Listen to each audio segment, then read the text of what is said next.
أعوذ بالله من الشيطان الرجيم بسم الله الرحمن الرحيم وظللنا عليكم الغمام وأنزلنا عليكم المن والسلوى كلوا من طيبات ما رزقناكم وما ظلمونا ولكن كانوا أنفسهم يظلمون. நாம் உங்கள் மீது மேகங்களை நிழலிடச் செய்தோம். உங்களுக்கு மண்ணு மற்றும் சல்வாவை இறக்கி வைத்தோம். அத்தோடு நாம் உங்களுக்கு வழங்கியுள்ள தூய்மையானவற்றிலிருந்து உண்ணுங்கள் என்கிறோம். இதை அவர்கள் மீறிவிட்டார்கள். இதனால் அவர்கள் நமக்கு அநீதி இழைத்து விடவில்லை, மாறாக தமக்குத்தாமே அநீதி இழைத்து கொண்டார்கள். மூசா அலைஹிஸ்ஸலாம் அவர்களுடைய சமூகமான இஸ்ரவேலர்களுக்கு இறைவன் மண்ணு என்ற உணவையும் சல்வா என்ற உணவையும் இறக்கி தந்தானாம்.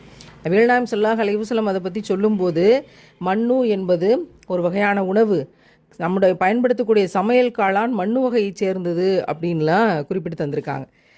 இறைவன் அது ஒரு இனிப்பு வகையாக இறக்குகிறான், அந்த மண்ணு அப்படிங்கிற ஒரு வகை. சல்வா அப்படிங்கிறது இப்னு அப்பாஸ் ரலியல்லாஹு அன்ஹு உட்பட பல மார்க்க அறிஞர்கள் சொல்கிறாங்க, அது ஒரு விதமான பறவை, காடையை விட கொஞ்சம் அளவில் பெருசாக இருக்கும். அது ஒரு சிவப்பு நிற சாயலில் இருக்கக்கூடிய ஒரு பறவை. அந்த பறவையை இஸ்ரவேலர்களுக்கு கொண்டு வந்து கொடுக்கப்படும். அப்போ அந்த பறவை சேரும்போது ஒரு நாளைக்கு தேவையான அளவுக்கு பிடிச்சு அதை அறுத்து சாப்பிடுவாங்க. அடுத்த நாளைக்கு வச்சு அது கெட்டு போயிடும். எனவே யாருக்கிட்டையுமே அது எக்ஸ்ட்ரா இருக்காது.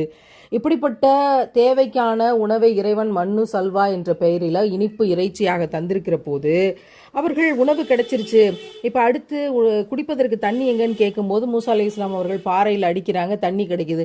இப்போ தண்ணி கிடைச்சிருச்சு, அடுத்து உடை எங்கே அப்படின்னு கேட்கும்போது உடை கிடைக்கிது. அந்த உடை உங்களுக்கு குழந்தை வளர்ற மாதிரி வளர்ந்துக்கிட்டே இருக்கு, ஆள் வளர வளர அது இத்து போகவே போகாது. எவ்வளோ ஆச்சரியமான உடைன்னு பாருங்க.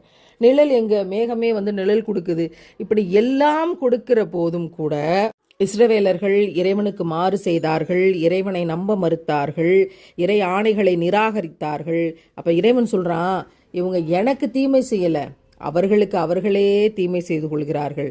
இவர்கள் எனக்கு எதையும் குறைச்சிட முடியாது, அவர்களுக்கு அவர்களே தீமை செய்து கொண்டார்கள். எத்தனை பெரிய படிப்பினை நமக்கு! நம்ம அல்லாஹ்வை நிராகரிக்க போது, ஹராமான வேலைகளை செய்கிற போது, லிப்ஸ்டிக்களை போட்டுக்கொண்டு, டிசைனர் ஃபர்தாக்குகளை போட்டுக்கொண்டு நான் ஹிஜாபுக்காக போராடுறேன் அப்படின்னு வேலை செய்யும்போது, இந்த மாதிரியான ஹராமான விஷயம் அது சின்னதோ பெருசோ, அதனால இறைவனுக்கு அநீதி செய்ய முடியாது, தமக்குத்தாமே அநீதி இழைத்து கொண்டார்கள்.